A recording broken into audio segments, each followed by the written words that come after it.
Assalamualaikum warahmatullahi wabarakatuh.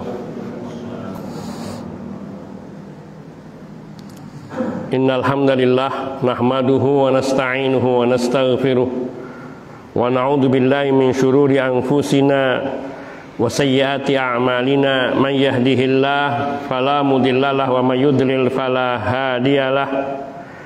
Wa ashhadu an la ilaha illallah wahdahu la syarikalah wa ashhadu anna Muhammadan abduhu wa rasuluh sallallahu alaihi wa ala alihi wa sahbihi wa sallama tasliman katsira. Amma ba'du, fa inna asdaqal hadits kitabullah wa khairal hadi hadi Muhammadin sallallahu alaihi wa alihi wasallam wa syarrul umuri muhdatsatuha fa inna kulla muhdatsatin bid'ah wa kulla bid'atin dhalalah wa kulla dhalalatin finnar.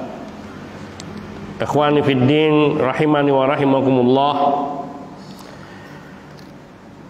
Barakallahu fikum.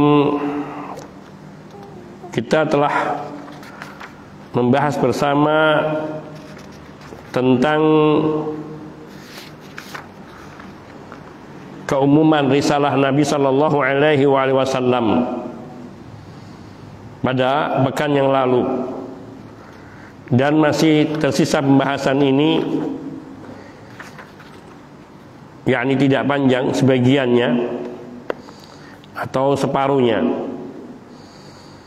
serta bantahan dari para ulama terhadap orang yang mengingkari akan keumuman risalah Nabi sallallahu alaihi wasallam.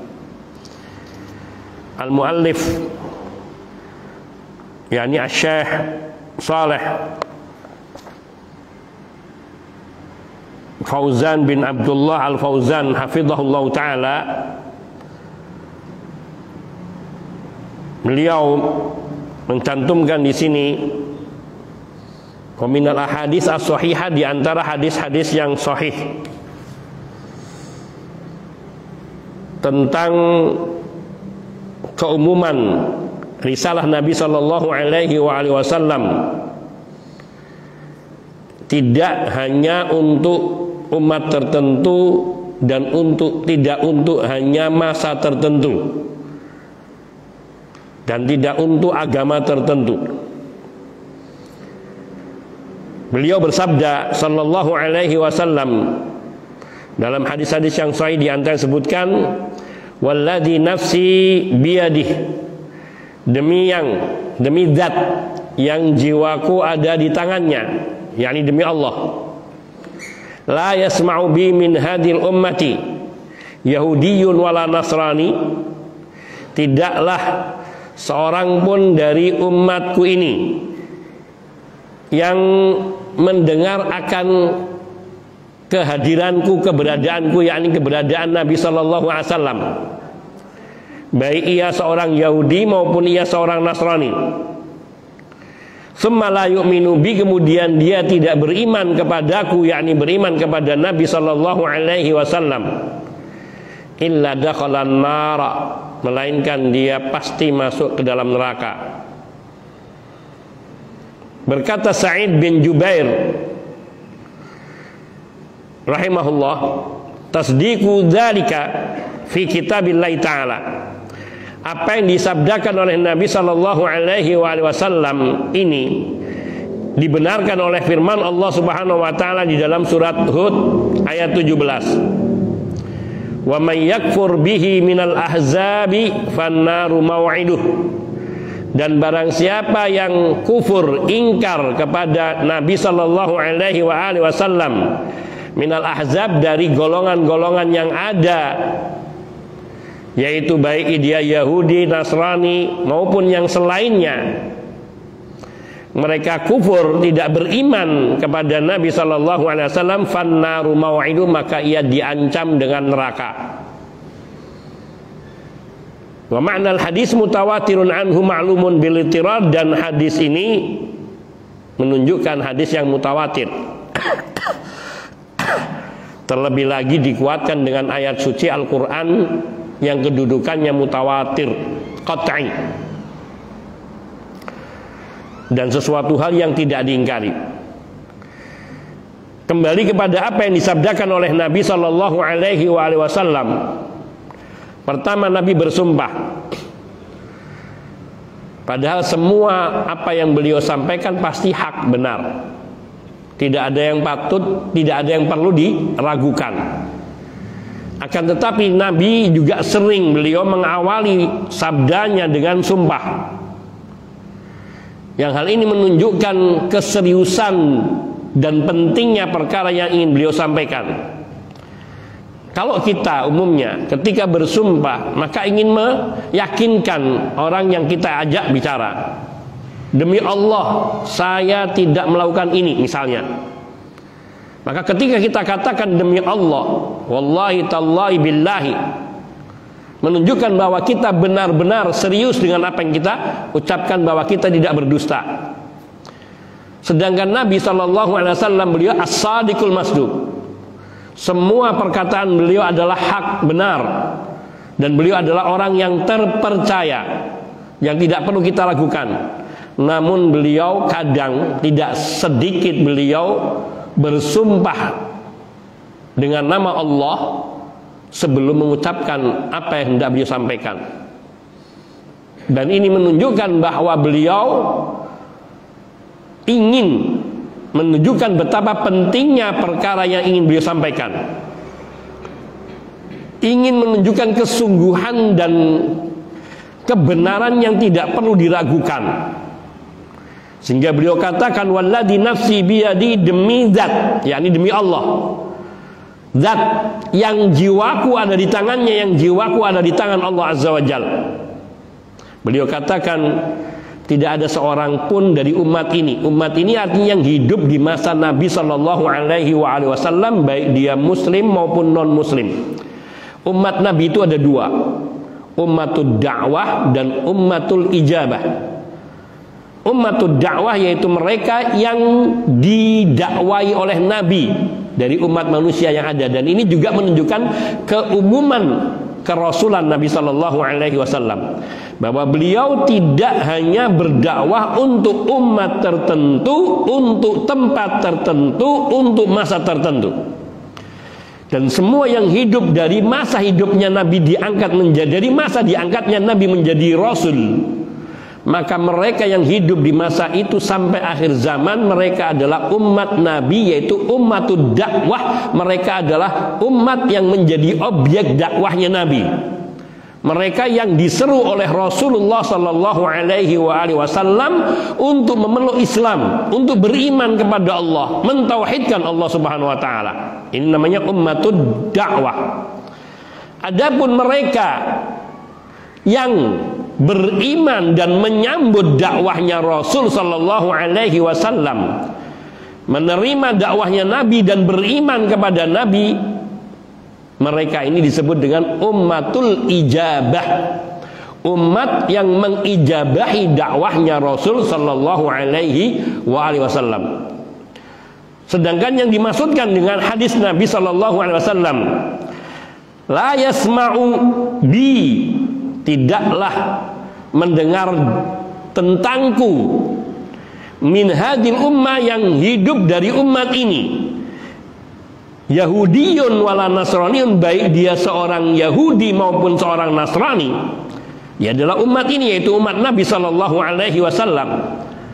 Maknanya dia dulunya, dia adalah seorang Yahudi yang taat kepada Nabi Musa, yang beriman kepada kitab Taurat, yang beramal sesuai dengan apa yang dituntunkan oleh Allah Subhanahu wa Ta'ala sebagaimana termaktub di dalam kitab Taurat. Atau seorang yang Nasrani, yang ia beriman kepada Nabi Isa alaihissalatu wassalam, beriman kepada kitab Injil dan beramal sesuai dengan apa yang termaktub di dalam kitab Injil, dan dia hidup di masa Rasul Sallallahu Alaihi Wasallam, mendengar adanya Nabi Muhammad Sallallahu Alaihi Wasallam diutus oleh Allah, summa la yu'minu bi, kemudian dia tidak beriman kepadaku, yakni tidak beriman kepada Nabi Sallallahu Alaihi Wasallam, illa dakhalan nar, maka dia pasti masuk neraka. Meskipun dia beriman kepada Nabi Musa, meskipun dia beriman kepada Nabi Isa, meskipun dia beramal dengan kitab Taurat, meskipun dia beramal dengan kitab Injil, namun bila dia tidak beriman kepada Nabi sallallahu alaihi wasallam, maka dia masuk neraka. Ini umat-umat yang mereka beriman kepada nabi-nabinya dan juga beriman kepada kitab suci yang diturunkan Allah kepada mereka. Semuanya mewajibkan mereka untuk beriman kepada Nabi sallallahu alaihi wasallam ketika beliau diutus oleh Allah Subhanahu wa taala. Ini membuktikan bahwa Nabi tidak diutus hanya untuk umat Islam saja, tidak untuk bangsa Arab saja, untuk masa tertentu saja. Demikian pula syariat Nabi sallallahu alaihi wasallam tidak hanya diperuntukkan bagi mereka yang hidup di masa Nabi dan masa para sahabat saja, sebagaimana anggapan sebagian orang yang mereka beragama dengan logika dan rasional, yang liberal, yang mereka beranggapan bahwa Al-Quran sudah tidak layak untuk diamalkan karena Al-Quran hanya cocok untuk masa lalu. Atau mereka secara normatif mengatakan bahwa Al-Quran berlaku bagi semua masa dan tempat. Namun mereka menafsirkan Al-Quran sesuai konteks zaman. Bahkan mereka menafsirkan Al-Quran sesuai dengan konteks budaya dan bangsa tertentu. Sehingga menurut mereka Al-Quran yang diturunkan oleh Nabi sallallahu alaihi wasallam terbuka untuk ditafsirkan sesuai dengan budaya masyarakat tertentu. Kalau kita ini bangsa Indonesia, Nusantara, maka ya bisa ditafsirkan sesuai dengan budaya Nusantara, ditafsirkan dengan kebinekaan, keberagaman, sehingga muncul buku namanya Membumikan Al-Quran. Artinya membumikan Al-Quran, menjadikan Al-Quran itu layak dan cocok di bumi negeri kita. Sehingga muncul juga faham Islam Nusantara. Atau ada juga tulisan seorang tokoh yang membuat tulisannya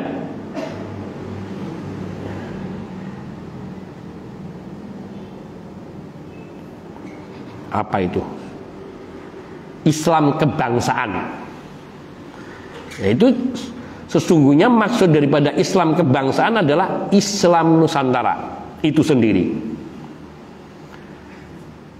Dan ini menyempitkan mukjizat Al-Quran yang sesungguhnya ia rahmatan lil alamin, yang sesungguhnya Al-Quran itu difahami sebagaimana diturunkan Allah kepada Nabi sallallahu alaihi wasallam dan diamalkan sebagaimana diamalkan oleh Nabi sallallahu alaihi wasallam. Dan hukum-hukum yang terkandung di dalam Al-Quran akan menjadi hukum yang sesuai dan cocok bagi segala masa dan tempat dan waktu sepanjang zaman. Karena Al-Quran adalah kitab suci bagi Nabi terakhir yang Allah telah sempurnakan wahyunya pada diri Nabi sallallahu alaihi wasallam, sehingga Allah telah siapkan seluruh perangkat-perangkat hukum untuk semua masa yang hidup dari zaman diangkatnya Nabi sebagai Rasul sallallahu alaihi wasallam sampai akhir zaman nanti. Dan itu yang sesuai dengan watak manusia zaman Nabi sampai dengan hari kiamat. Insya Allah kita akan menemukan pembahasan itu nanti di bagian akhir dari pembahasan Al-Iman bir Rusul kalau tidak salah. Maka kembali kepada hadis Nabi sallallahu alaihi wasallam yang diperkuat oleh firman Allah Subhanahu wa taala, seperti yang ditunjukkan oleh Sa'id bin Jubair, yang beliau mengatakan tasdiqu dzalika, yang membenarkan hal itu di dalam kitabullah adalah firman Allah Subhanahu wa taala, wa may yakfur bihi minal ahzab, dan kelompok golongan mana saja yang kufur kepada Nabi sallallahu alaihi wasallam, baik dia Yahudi maupun dia Nasrani maupun yang selainnya, fannaru mau'iduh, maka ancamannya adalah neraka. Maka dia diancam dengan neraka. Apabila perkaranya demikian ini yang telah kita pahami bahwa Nabi Shallallahu Alaihi Wasallam diutus oleh Allah Subhanahu Wa Taala kepada setiap umat dan kepada setiap masa, baik setelah wafatnya beliau, syariat Islam ini, syariat Nabi, risalah Nabi ini akan tetap berlaku sebagaimana diturunkan Allah kepada Nabi Sallallahu Alaihi Wasallam dan sebagaimana yang beliau ajarkan kepada para sahabat Nabi yang mulia sampai akhir hayat beliau. Maka hadis ini dan ayat di atas menunjukkan bahwa Rasulullah Sallallahu Alaihi Wasallam beliau diutus oleh Allah Subhanahu Wa Taala untuk semua golongan umat manusia, untuk semua bangsa. Dan sungguhnya ayat di atas menegaskan bahwa Nabi adalah utusan Allah kepada ahlul kitab dan juga kepada selain ahlul kitab. Karena Rasulullah Sallallahu Alaihi Wasallam beliau tidak berdusta. Tidak pernah berdusta. Dan beliau tidak pernah memerangi manusia untuk mentaati beliau dengan tanpa perintah dari Allah Subhanahu wa taala. Beliau hanya memerangi umat manusia yang tidak beriman beliau, yang tidak beriman kepada beliau dan tidak mau beriman kepada Allah dengan benar, melainkan beliau memeranginya atas perintah Allah Subhanahu wa taala. Karena beliau adalah seorang nabi yang rahimun, raufun bil mu'minin, sangat santun, sangat penyayang kepada orang-orang yang beriman terutama. Nabi tidak pernah menghalalkan darah manusia manapun dan harta manapun, dan tidak menghalalkan negeri umat manapun tanpa izin dengan Allah. Tidak pernah memerangi mereka kecuali dengan izin dari Allah Subhanahu wa taala. Beliau tidak mengangkat senjata meskipun dizalimi, terusir dari negerinya, sampai Allah menyatakan qad adzina lakum, sampai Allah menyatakan telah diizinkan bagi kalian untuk memerangi kaum musyrikin dan seterusnya.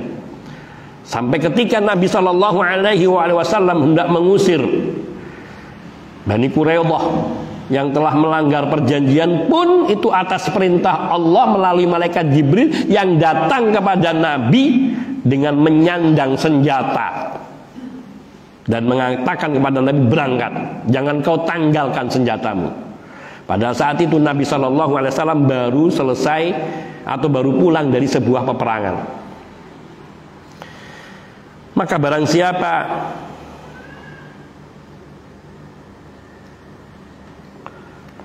yang mengatakan bahwa, atau yang beranggapan menuduh bahwa Allah Subhanahu wa taala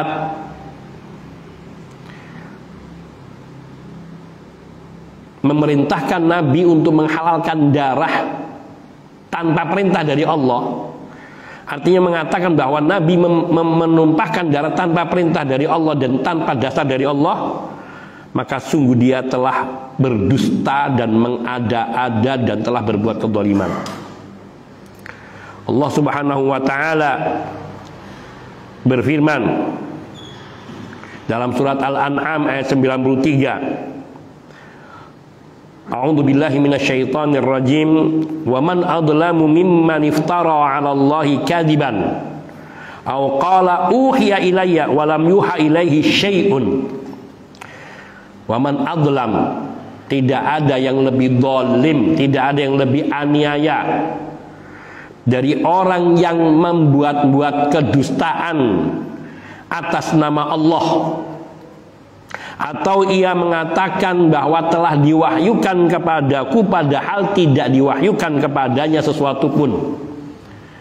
Maknanya orang yang mengatakan telah diberikan wahyu kepadaku padahal Allah tidak memberinya wahyu, maka dia telah membuat kedustaan yang paling besar. Dan Allah mengatakan tidak ada yang lebih dusta, tidak ada yang lebih aniaya daripada orang yang membuat kedustaan serupa ini. Dan Nabi Shallallahu Alaihi Wasallam beliau mengatakan, aku diperintahkan oleh Allah, umirtu an uqatilan nas, aku diperintahkan oleh Allah Subhanahu wa taala untuk memerangi manusia hatta yashhadu an la ilaha illallah, sampai mereka bersaksi bahwa sungguhnya tidak ada sembahan kecuali Allah, wa anna Muhammadan rasuluh, dan bahwa Muhammad adalah utusannya atau abduhu wa rasuluh, hamba dan utusannya. Bahwa Nabi diutus. Kemudian ternyata Allah tidak menyuruh Nabi mengatakan itu, tidak menyuruh Nabi untuk melakukan itu, maka tentu Nabi berdusta. Namun tidak, semua yang beliau katakan adalah apa yang difirmankan oleh Allah, dan semua yang beliau lakukan adalah apa yang diperintahkan oleh Allah Subhanahu wa taala. Telah kita sebutkan makna muqatalah, memerangi. Jangan diartikan memerangi itu seperti membunuh. Memerangi yaitu kebatilan, memerangi kesesatan dengan wahyu ilmu, dengan dakwah, dengan ajakan kepada kebenaran dan kebaikan. Dan Nabi Shallallahu Alaihi Wasallam adalah manusia yang jauh dari kedustaan, yang jauh dari perbuatan zalim. Dan beliau adalah orang yang sangat rahimun, sangat penyayang kepada umatnya. Sungguhnya para raja, para penguasa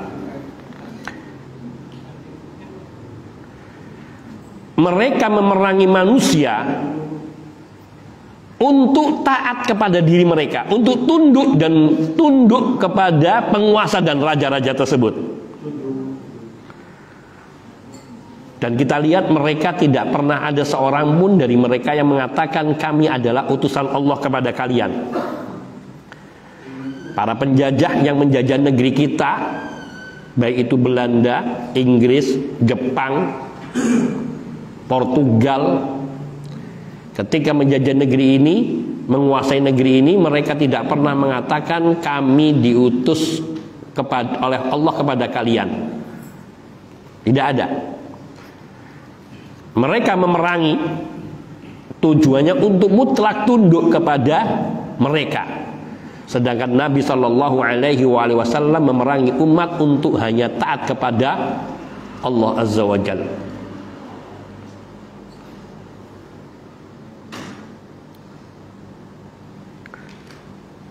Apalagi sampai mengatakan barang siapa yang taat kepada kami, yakni kepada para raja, para penguasa, pasti dia masuk surga. Tidak.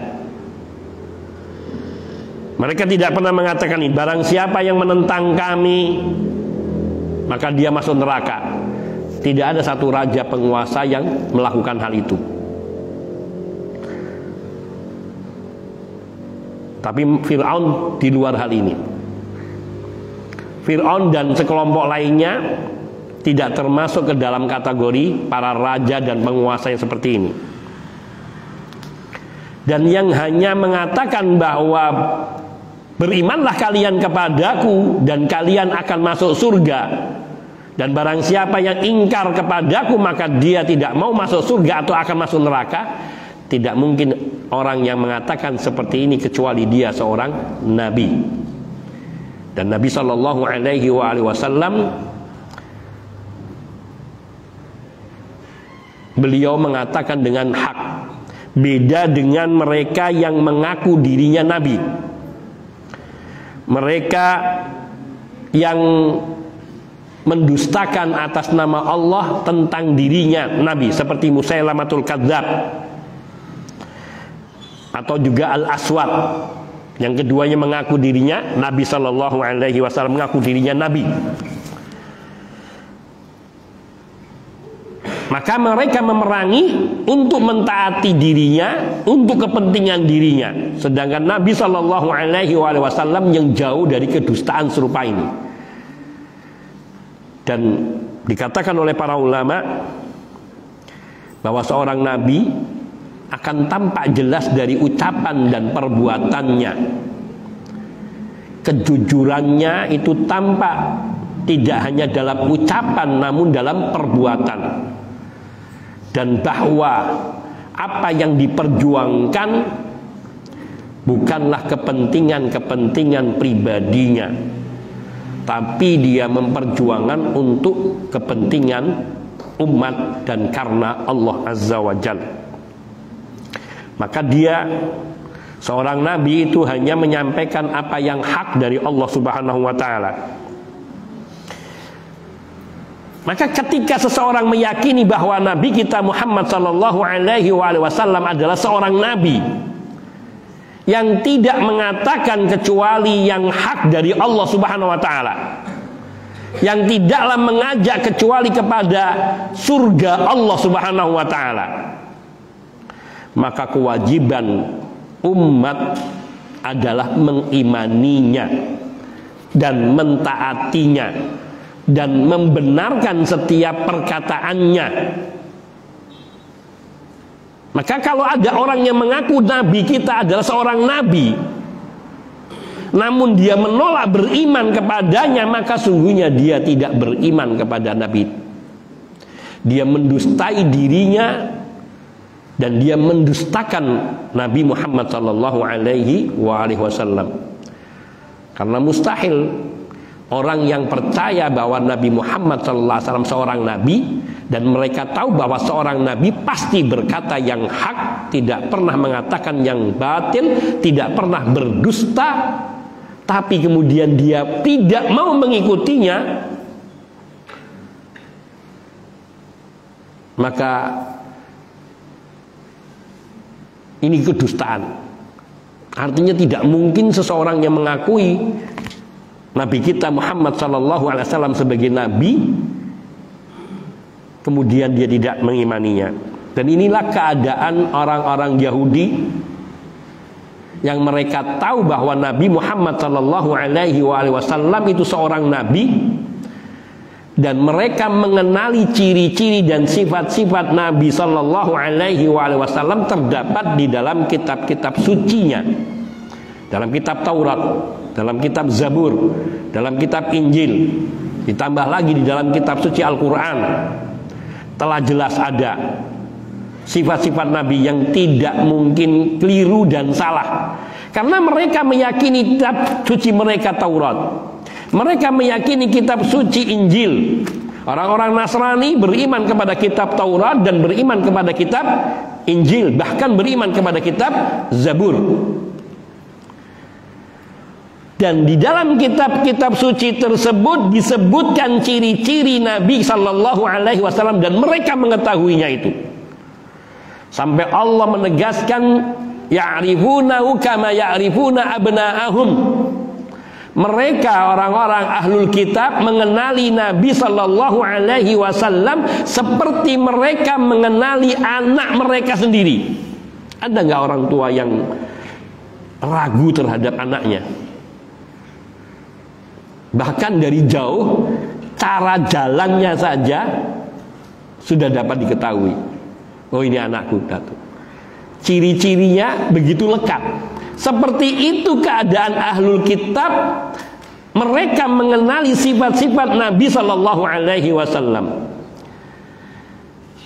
namun mereka tidak membenarkan Nabi.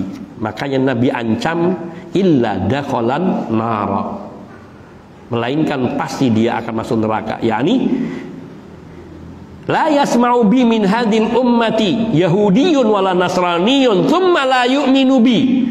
Tidaklah mendengar tentangku, yakni tentang adanya nabi, kenabian nabi, kerasulan Nabi sallallahu alaihi wasallam dari umat ini, baik dia seorang Yahudi maupun Nasrani, kemudian kok dia tidak mau beriman kepadaku, padahal telah terdapat di dalam kitab sucinya tentang sifat-sifat dan ciri-ciri Rasul Muhammad sallallahu alaihi wasallam, maka diancam oleh Nabi, illa dakhalan nara, pasti dia akan masuk neraka. Maka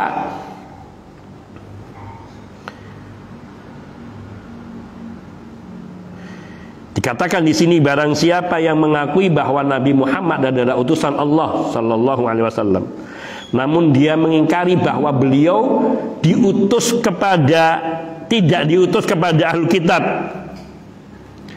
Mereka mengingkari kalau Nabi itu diutus kepada ahlul kitab juga. Maknanya mereka meyakini bahwa Nabi Muhammad itu seorang nabi tapi tidak diutus kepada mereka. Maka ini kedudukannya seperti orang yang mengatakan inna Musa kana rasulan, bahwa Nabi Musa itu adalah seorang rasul. Walam yakun yajib ayyadkhula ardhas Syam, dan tidak ada kewajiban bagi Nabi Musa untuk masuk ke negeri Syam. Wala yakhruj Bani Israil min Misr, dan tidak patut bagi Bani Israel untuk keluar dari Mesir. Wa innallaha lam ya'murhu bidzalika, karena Allah tidak memerintahkan Nabi Musa untuk masuk ke negeri Syam dan tidak memerintahkan Bani Israel untuk keluar dari Mesir. Wa innahu lam ya'murhu bisabti, dan bahwa Nabi Musa tidak memerintahkan, dan Allah Subhanahu wa ta'ala tidak memerintahkan dengan larangan hari Sabtu untuk memancing, dan tidak pula menurunkan kepada Nabi Musa kitab Taurat. Ini ibaratnya seperti itu, mengakui Nabi Musa tapi tidak mengakui Nabi Musa. Karena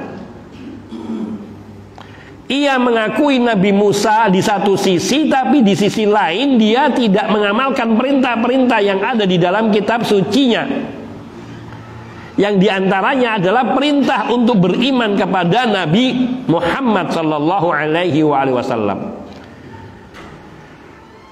Saya sederhanakan bahasa beliau, hafizahullah, bahwa orang yang mengingkari satu bagian dari kitab suci yang dia imani, maka hakikatnya dia telah mengingkari seluruh yang ada di dalam kitab suci tersebut.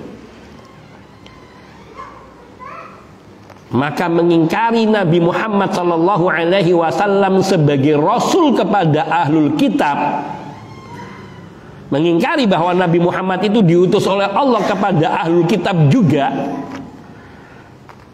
maka orang yang mengingkari ini, dia berarti mengingkari seluruh isi daripada kitab Taurat ataupun kitab Injil ataupun kitab Zabur.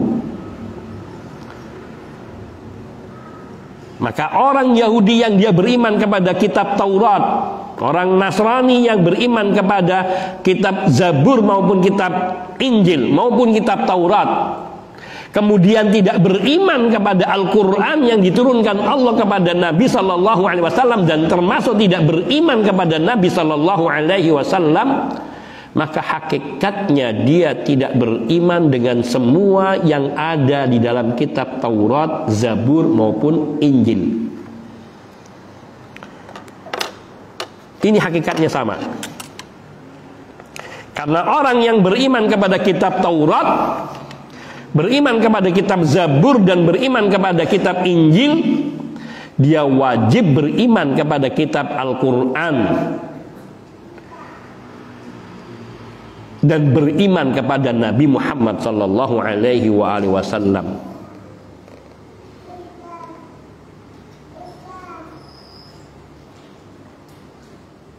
Ini yang Allah Subhanahu wa taala firmankan di dalam surat An-Nisa ayat 150 dan 151. Allah berfirman, innal ladzina yakfuruna billahi wa rusulihi wa yuriduna ay yufarriqu bainallahi wa rusulihi wa yaquluna nu'minu bi ba'din wa nakfuru bi ba'din wa yuriduna ay yattakhidhu baina dzalika sabila ulaika humul kafiruna haqqan wa a'tadna lil kafirina 'adzaban muhina. Sesungguhnya orang-orang yang ingkar, kufur kepada Allah dan kepada utusan-utusan Allah. Di sini Allah telah tegaskan lebih dahulu. Ini gaya bahasa Allah, gaya bahasa Al-Quran. Sering mengingkari seseorang dengan perbuatannya yang seolah-olah di atas kebenaran dengan dinyatakan, divonis dengan kekufuran. Seperti mereka yang Allah firmankan dalam surah Az-Zumar kalau tidak salah, wa ya'buduna min dunillah, mereka menyembah selain Allah. Wa yaquluna haula syufa'auna indallah, tapi mereka mengatakan bahwa mereka ini tidak kami sembah, tapi wa ya'buduna min dunillahi ma la yadurruhum wa la yanfa'uhum wa yaquluna haula syufa'auna indallah. Disebut terlebih dahulu oleh Allah mereka menyembah selain Allah makhluk-makhluk yang tidak dapat mendatangkan layadurum, tidak dapat mendatangkan madarat dan tidak bisa pula mendatangkan manfaat. Tapi mereka selalu mengatakan haula syufa'auna, mereka adalah orang-orang yang memberi syafaat kepada kami indallah, di hadapan Allah. Yaitu mereka yang bertawassul kepada orang-orang yang sudah mati atau orang yang masih hidup tapi tidak hadir di hadapannya. Maka tawasul mereka ini hakikatnya sudah dinyatakan oleh Allah, mereka menyembah selain Allah. Wa ya'buduna min dunillah, mereka menyembah selain Allah. Allah sudah nyatakan gitu. Sebagaimana ayat ini Allah katakan, innal ladzina yakfuruna billah wa rusul, sungguhnya orang-orang yang kufur kepada Allah dan rasul-rasulnya. Wa yuriduna ayyufarriqu bainallah wa rusuli, dan mereka ingin memisah-misahkan, memecah belah antara beriman kepada Allah dan beriman kepada rasul-rasulnya. Kita akan bahas lebih lanjut setelah adzan Isya biidznillah. Sallallahu wasallam ala nabiyina Muhammadin wa alihi wa sahbihi ajma'in walhamdulillahi rabbil alamin.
Alhamdulillahi wahdah, wassalatu wassalamu ala man la nabiyya ba'dah, wa ala alihi wa sahbihi wa man wala, amma ba'd.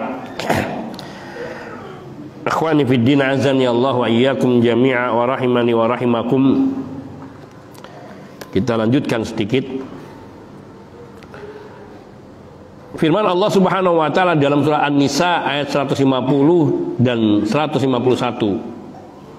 Allah sudah menegaskan di awal, sungguhnya orang-orang yang ingkar kufur kepada Allah dan Rasul-Rasulnya dan menghendaki dan hendak membeda-bedakan antara beriman kepada Allah dan beriman kepada Rasul-Rasulnya. Maknanya bahwa orang-orang yang mereka berusaha membedakan atau mereka yang ingin membeda-bedakan dalam keimanannya kepada Allah dan kepada Rasul, yakni beriman kepada Rasul, mereka pilah-pilah, sebagian Rasul mereka imani, sebagian Rasul lainnya tidak mereka imani. Maka Allah telah nyatakan di awal bahwa mereka ini adalah orang-orang yang kufur kepada Allah dan Rasul-Rasulnya secara mutlak. Sehingga dikatakan di sini oleh Allah, wa yaquluna nu'minu bi ba'din wa nakfuru bi ba'din. Kami beriman kepada sebagian rasul dan kami kufur kepada sebagian yang lain. Hal ini mereka nyatakan baik dalam bentuk verbal, ucapan, lisan, maupun dalam sikap perbuatan yang menolak beriman kepada Nabi Sallallahu Alaihi Wasallam, padahal mereka beriman kepada Nabi Musa, kepada Nabi Daud, dan kepada Nabi Isa alaihi wassalatu wassalam. Maka Allah katakan, mereka inilah innalladzina kafaru billahi wa rusulih. Mereka ini orang-orang yang kufur kepada Allah dan kufur kepada Rasul-Rasulnya. Wa yuriduna ayyufarriqu, dan mereka berusaha untuk memecah, memisah, membeda-bedakan dalam beriman kepada Allah dan dalam beriman kepada Rasul-Rasulnya. Mereka mengaku beriman kepada Allah, namun ketika Allah perintahkan kepada mereka untuk beriman kepada Rasul-Rasulnya, mereka pilih-pilih. Dengan mereka mengatakan nu'minu bi ba'din, ya kami beriman kepada sebagian Rasul, wa nakfuru bi ba'din, dan kami kufur kepada yang lain. Yakni maksudnya kepada sebagian yang lain, yang Allah maksudkan yakni kecaman Allah kepada orang-orang Yahudi dan Nasrani yang beriman kepada Nabi Musa dan beriman kepada Nabi Isa alaihi wassalam, namun kufur dan tidak beriman atau menolak beriman kepada Nabi sallallahu alaihi wasallam. Wa yuriduna, dan mereka ini berupaya atau selalu berkehendak ayattakhidhu baina dzalika sabila, pilih-pilih. Ini saya imani, ini tidak. Sampai kepada orang-orang Yahudi, sampai kepada malaikat pun mereka mengimani malaikat Mikail, tapi mereka kufur kepada malaikat Jibril.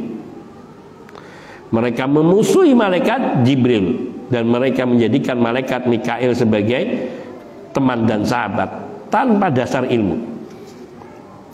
Mereka milah-milih. Yuriduna ayattakhidhu baina dzalika sabila. Mereka ingin mengambil jalan pertengahan di antara itu. Mana yang cocok diamalkan, mana yang tidak cocok ditinggalkan. Ini hakikatnya juga terjadi di dalam agama. Banyak orang yang mengetahui ini kebenaran, tapi dipandang ini susah, saya pilih yang enak saja. Yang ini berat, saya tidak amalkan. Dia menolak untuk memegangi, menerima yang dari syariat Allah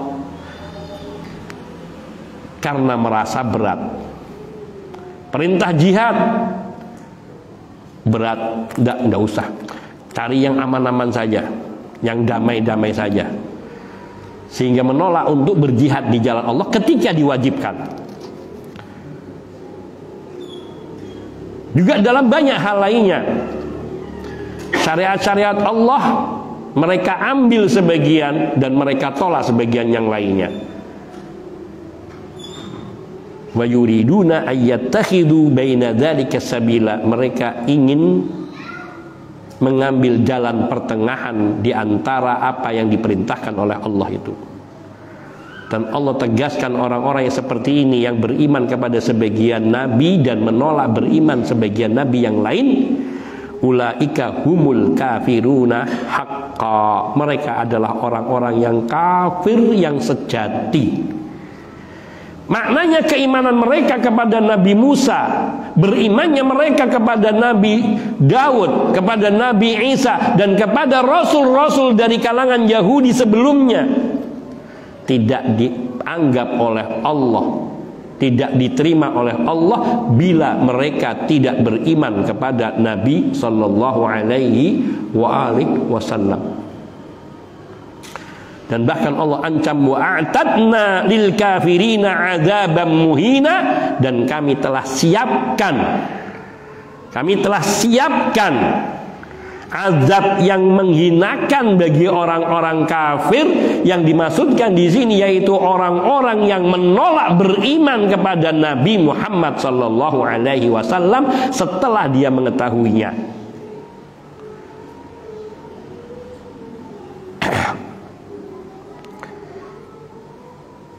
Dan banyak ayat-ayat suci yang menyebutkan tentang hal ini.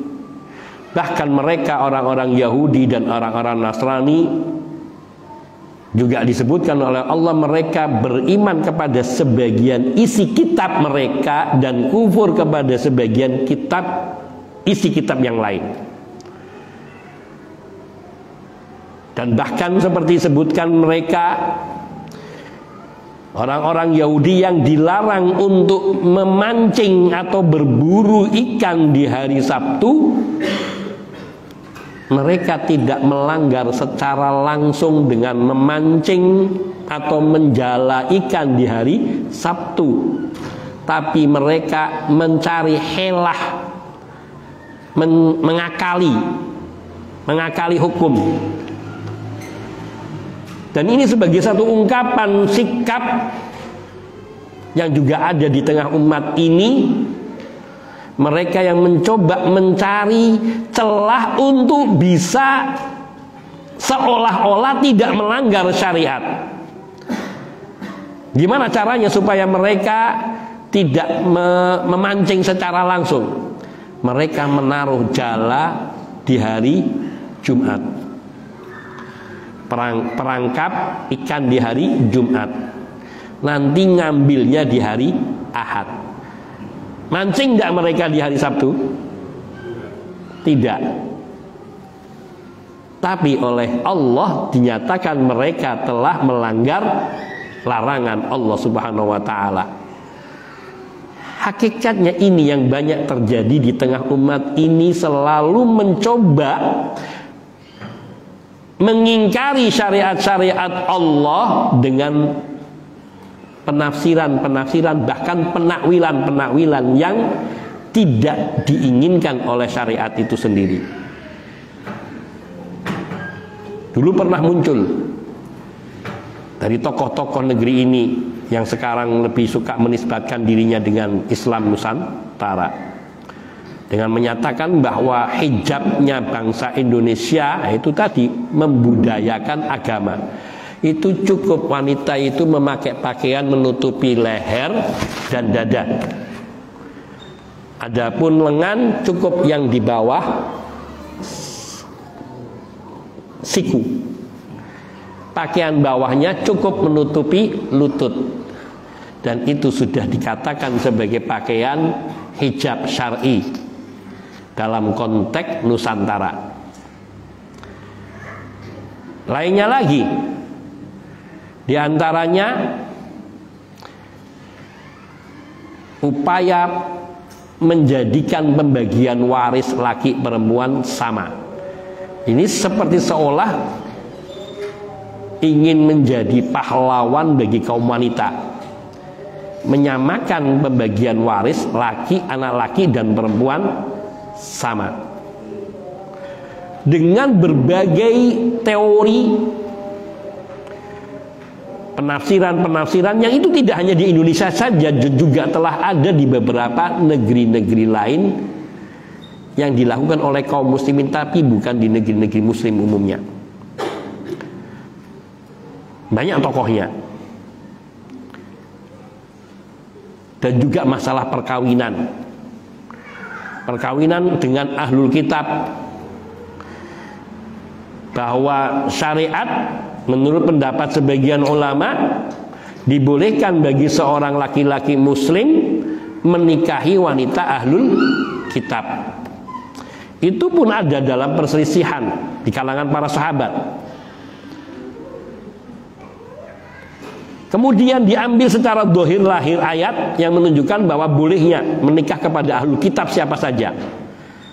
Kemudian mereka tafsirkan secara bebas sehingga dibolehkannya bagi seorang wanita muslimah pun menikah dengan laki-laki ahlul kitab. Terjadi tidak? Sangat banyak terjadi di negeri ini. Dan tokohnya terjebak dengan pendapat ini. Anaknya sendiri menikah dengan seorang laki-laki Yahudi, karena disekolahkannya di Amerika. Ketika minta izin kepada bapaknya, bapaknya melarang. Dibantah anaknya dengan ucapan bapaknya sendiri, loh, bukankah ayah yang membolehkan seorang wanita muslimah menikah dengan laki-laki ahlul kitab?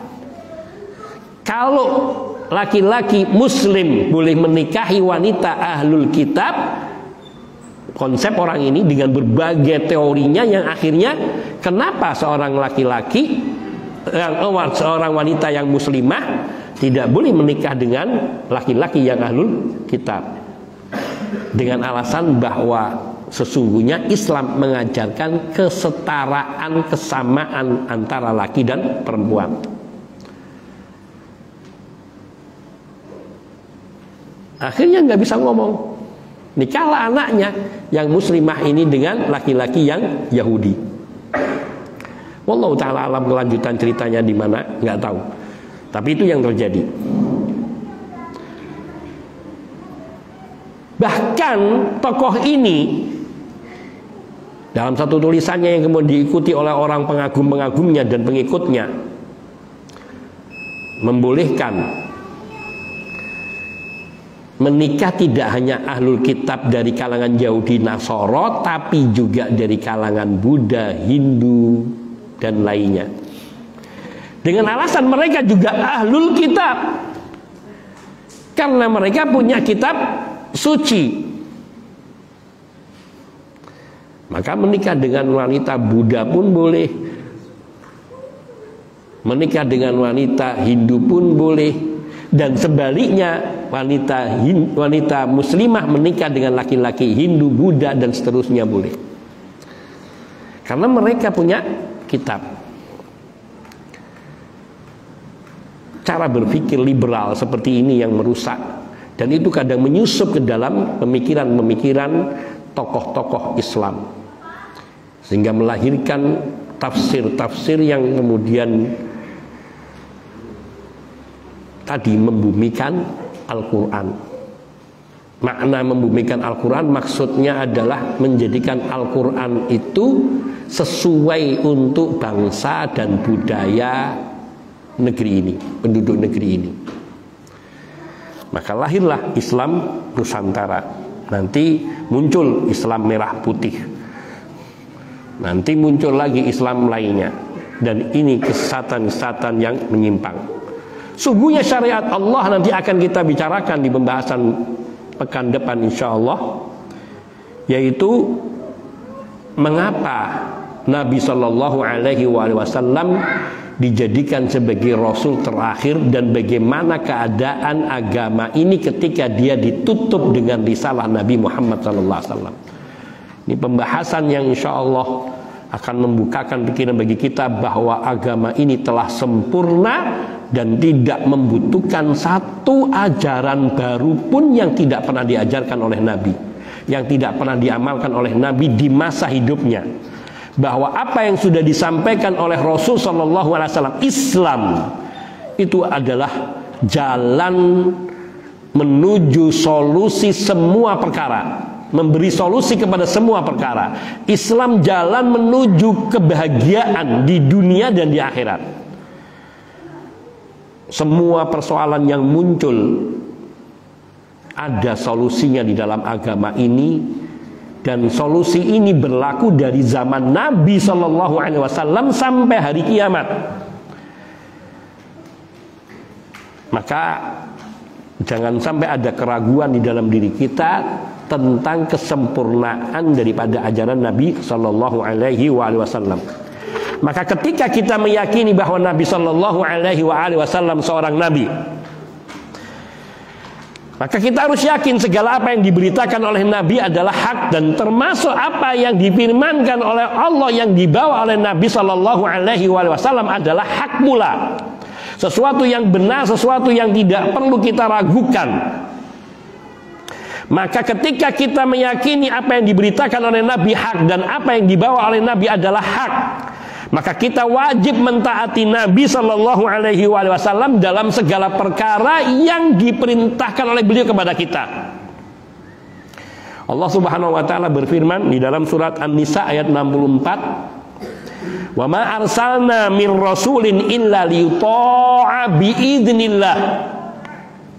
Allah menyatakan, dan tidaklah kami mengutus seorang rasul pun, tidaklah kami mengutus seorang rasul pun illa liyuta'a, kecuali agar rasul tersebut ditaati biidznillah, dan ditaati dengan izin dari Allah Subhanahu Wa Taala. Artinya dengan perintah dari Allah Subhanahu Wa Taala. Maka apabila Allah Subhanahu Wa Taala telah menyatakan kepada Nabi, dan Nabi sendiri menyatakan, Allah Subhanahu Wa Taala menyatakan kepada kita tentang diri Nabi, dan Nabi sendiri Sallallahu Alaihi Wasallam telah menyatakan kepada kita, kepada umatnya, bahwa beliau diutus kepada semua manusia termasuk kepada ahlul kitab. Maka wajib ahlul kitab mentaati Rasulullah Sallallahu Alaihi Wasallam, dan itu suatu keharusan yang tidak boleh ditolak ataupun diragukan. Dan itulah makna keumuman kerasulan Nabi Shallallahu Alaihi Wasallam. Maknanya bahwa Nabi adalah Rasul yang diutus kepada seluruh umat manusia di semua zaman dan semua masa. Dan apa yang diajarkan oleh Nabi tidak membutuhkan perubahan, penambahan, pengurangan, dan tidak akan bertentangan dengan tabiat, watak, budaya, tradisi negeri manapun, bangsa manapun, zaman kapanpun. Jadi nggak bisa jadi alasan, ya kita kan beda orang Indonesia, nggak bisa disamakan dengan yang di Arab misalnya. Nggak ada. Dalam penerapan syariat Allah, apa yang ditetapkan oleh Allah di dalam kitab sucinya, itulah yang paling sesuai dan cocok bagi semua umat, baik itu bangsa Arab maupun non-Arab. Karena Allah sendiri yang menyatakan la fadla li'arabiyyin ala ajamiyyin atau ala ajamiyyin illa bittaqwa. Tidak ada keutamaan antara bangsa Arab atas bangsa-bangsa asing lainnya. Tidak ada di hadapan Allah. Yang ada adalah yang takwa. Maka Allah mengatakan inna akramakum indallahi atqakum. Orang yang paling mulia di antara kamu adalah yang paling bertakwa. Maka sungguh kita bisa melihat bahwa orang yang berpegang dengan benar syariat Allah Azza wa Jal, memahaminya dengan baik dan benar, maka dia akan bisa berhubungan dan bersaudara dengan sesama muslim yang sama pengamalannya. Meskipun perbedaan bangsa, negeri, perbedaan suku dan adat kebiasaan, karena Islam menyatukan semua umat. Tidak hanya menyatukan dalam akidah, tapi akan menyatukan dalam perilaku dan menyatukan di dalam hukum.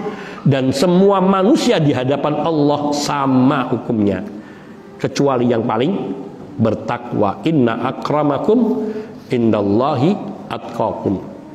Hadza naktafi. Mungkin yang dapat saya sampaikan, wa insyaallah kita lanjutkan bahasanya nanti, yaitu ditutupnya risalah-risalah yang pernah ada di muka bumi ini dengan diutusnya Nabi Muhammad sallallahu alaihi wasallam. Ini insyaallah pembahasan di pekan mendatang biidznillah. Semoga Allah memanjangkan usia kita. Barangkali ada pertanyaan. Sallallahu wasallam ala nabiyina Muhammadin wa alihi washabihi ajmain. Ada pertanyaan? Baik, kalau tidak ada, alhamdulillah. Berarti mudah-mudahan yang kita pelajari bersama ini kita dapat pahami dengan baik dan benar, dan mudah-mudahan Allah Subhanahu wa taala senantiasa membukakan ilmu yang benar di dalam hati kita untuk bisa memahami kebenaran itu dan mengamalkannya dalam kehidupan kita. Hadza minni wal afu minkum sallallahu wasallam ala nabiyina Muhammadin wa alihi washabihi ajmain walhamdulillahi rabbil alamin. Subhanakallahumma bihamdika asyhadu an la ilaha illa anta astaghfiruka wa atubu ilaik. Assalamualaikum warahmatullahi wabarakatuh.